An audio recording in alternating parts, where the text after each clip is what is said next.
ወደዚያ ክብር እንዳመጣው፣ ማን እንደሾመው፣ ማን እንደሸለመው፣ ማን በወንድሞቹ ፊት ሞገስ እንደሰጠው ረሳና የዚህን ዓለም ጠባይ ገንዘቡ ማድረግ ጀመረ። እንደ ማንኛውም ሰው ኃጢአት፣ በደል፣ ጥፋት መለማመድ ጀመረ። የእሱ ያልሆነውን ለእሱ ያልተፈቀደውን የራሱ ለማድረግ ስልጣኑን ያለ አግባብ ተጠቀመ። ከዚህ የተነሳ የዳዊት ሕይወት የመጀመሪያው ሕይወት ተበላሸ። ያለ አግባብ እግዚአብሔር ያልፈቀደለትን በመመኘቱ የተመኘውን የራሱ ለማድረግ ስልጣኑን በመጠቀሙ ከተጠቀመ በኋላ ደግሞ በፈጸመው ጥፋት አምኖ መመለስ ሲገባው ጥፋትን በጥፋት ለማረም ለማስተካከል ባደረገው ጉዞ ከእግዚአብሔር ተጣላ። ጥፋቱ ምንድነው? በኋላ እናነሳዋለን። ከእግዚአብሔር ተጣላ። እግዚአብሔር ተቀየመው። በእግዚአብሔር ፊት ሊያደርገው የማይገባውን በደል ስላደረገ እግዚአብሔር ሰጥቶት የነበረውን ሀብት ጸጋ ነሳው። ለዳዊት የተሰጡ ሀብታት 7 ናቸው። 7 መሆኑ ፍጹም ስጦታ እንደሆነ ለማሳየት ነው። ቀድሞም ለአዳም የተሰጡ ሀብታት ናቸው።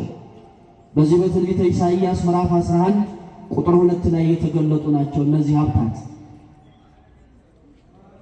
እነዚህ ሀብታት የተሰጡት ዳዊት አልበቃ ስላለው የተሰጠውን አክብሮ በተሰጠው ተጠቅሞ መጥቀም ሲችል ሌላ በመፈለጉ ምክንያት የተሰጠው ተወሰደበት።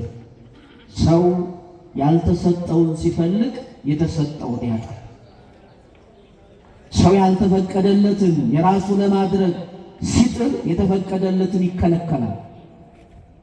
ሁልጊዜ ሰው እንደመሆናችን መጠን በዚህ ዓለም ስንኖር በገደብ እንኑር፣ በልክ እንኑር፣ በተፈቀደልን ልክ እንኑር። ከተፈቀደልን ውጭ ስንወጣ ትእዛዝ እየተላለፍን ሕግ እያፈረስን ስለሆነ ሕግ አፍርሶ ትእዛዝ ስላልፉ የተሰጠን ማጽናት ማስጠበቅ አይቻልምና የተሰጠንን እናጣለን። ከዚህ የተነሳ እግዚአብሔር ያከበረውን ዳዊትን ናቀው። መጀመሪያ እንዲህ ብሎ ነበር እግዚአብሔር ዳዊትን ያከበረው። በዚህ በሐዋርያት ሥራ ምዕራፍ 13 ከቁጥር 22 ጀምሮ ስናነብ እንዲህ የሚል ቃል እናገኛለን። እንደ ልቤ የሚሆን ቃሌንም የሚጠብቅ ከእሴይ ልጆች መካከል ዳዊትን መረጥኩ ቀባልኝ ይለዋል ሳሙኤል። እንደ ልቤ የሚሆን ቃሌንም ትእዛዜንም የሚጠብቅ እሴይ ከወለዳቸው ልጆች መካከል ዳዊትን መረጥኩ። እሴይ የወለዳቸው ልጆች 7 ናቸው። 6ቱ ወንዶች ናቸው፣ አንዷ ሴት ናት። ከ6ቱ ወንዶች አንዱ ዳዊት ነው። የእግዚአብሔር እጅ ያለበት የእግዚአብሔር ክብር የተገለጠበት ገና በለጋ ዕድሜው እግዚአብሔር ኃይል ጽን ሆኖት ሞገስ ሆኖት ከአናብርት ጋር ታግሎ የሚያሸንፍ የአባቱን መንጋ ለመጠበቅ ልጅነት ያልገደበው በጦር የሚመካ ራሱን ጦረኛ አድርጎ የገለጠ ጎልያድን በአንዲት ጠጠር የጣለ እስራኤልን ከባርነት ቀንበር ያላቀቀ እግዚአብሔርን ጠርቶት እግዚአብሔር የሚሰማው ሀዳጌ በቀል የማንንም ኃጢአት በደል የማያስብ ምሕረት ገንዘቡ የሆነችለት ዳዊት በጥንተ ነገሩ የእግዚአብሔር ልብ ተብሏል። እንደ ልቤ የሚሆን ቃሌንም የሚጠብቅ ከእሴይ ልጆች መካከል ዳዊትን መረጥኩ፣ ዳዊትን ለየው፣ ዳዊትን አከበርኩ። አንተ ደግሞ ካህን ነህ፣ ካህን አድርጌ ሰርቼሃለሁ። ካህን በሌለበት ሳሙኤል ካህን ሆኖ ተሾሟል። ገና በለጋ ዕድሜው በ3 ዓመቱ ኤሊና ቤቱ የእግዚአብሔርን ቤተ መቅደስ ሲያረክሱ በእግዚአብሔር ቤተ መቅደስ 24 ሰዓት መብራት ይብራ ተብሎ ተነግሮ ሳለ የእግዚአብሔርን ቤት ባዳፈሩ ጊዜ፣ ባጨለሙ ጊዜ የሚገባቸውን ወስደው ከነሱ ቅድሚያ ሊመሰገን የሚገባውን እግዚአብሔርን በመስዋዕታቸው ሊያከብሩ ሲገባቸው ሁሉን ጠቅልለው በበሉ ጊዜ በተቀደሰው ስፍራ የርኩሰት የጥፋት ተግባር ባከናወኑ ጊዜ ኤሊ የተመለከተ ልጆቹን ፈርቶ እግዚአብሔርን ዝም አለው። ልጆቹን ገስጾ ልጆቹን መክሮ ወደ ትክክለኛው መንገድ ማምጣት ሲገባው ከእግዚአብሔር ይልቅ ለልጆቹ ቅድሚያ ሰጠ። ከዚህ የተነሳ እግዚአብሔር ኤሊና ቤተሰቡን ተጣላቸው። ክብራቸው የነበረችውን ታቦተ ጽዮንን አሳልፎ ለባዕድ ሰጠባቸው።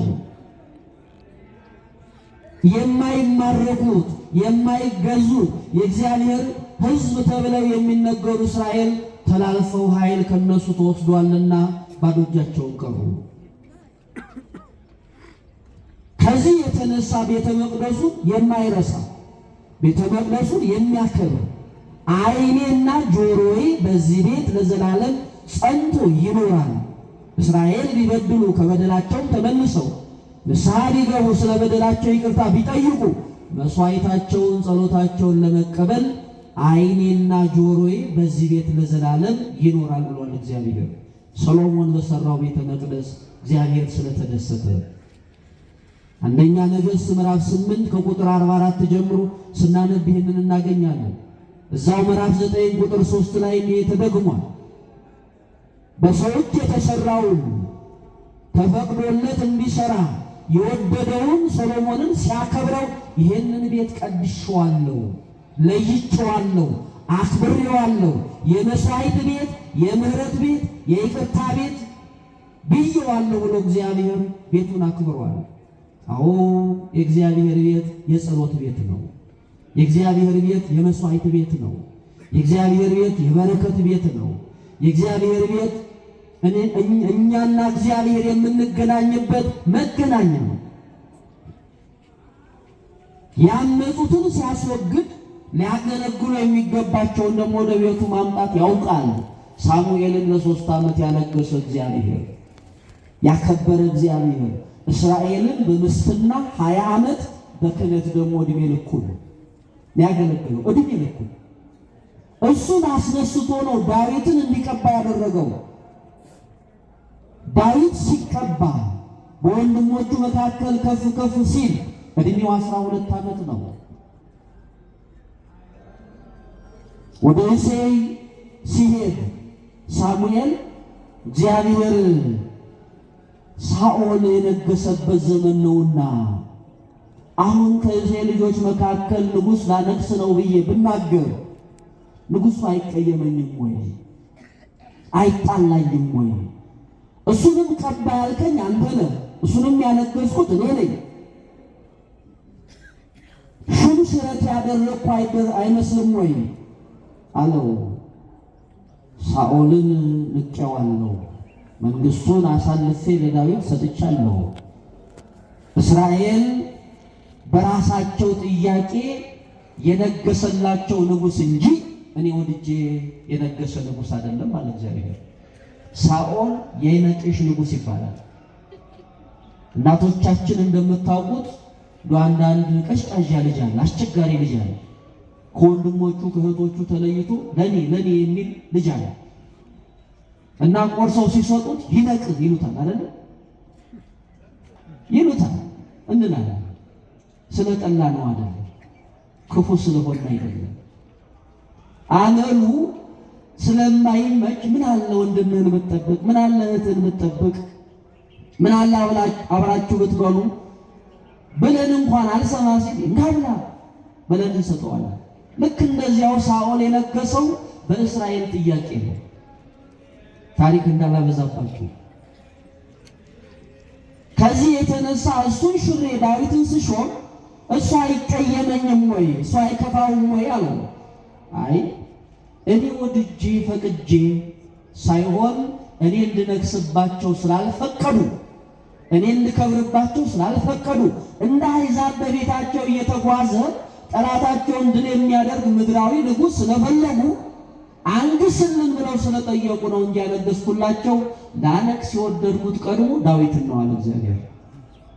ሳኦል መሃል ላይ የገባ ነው።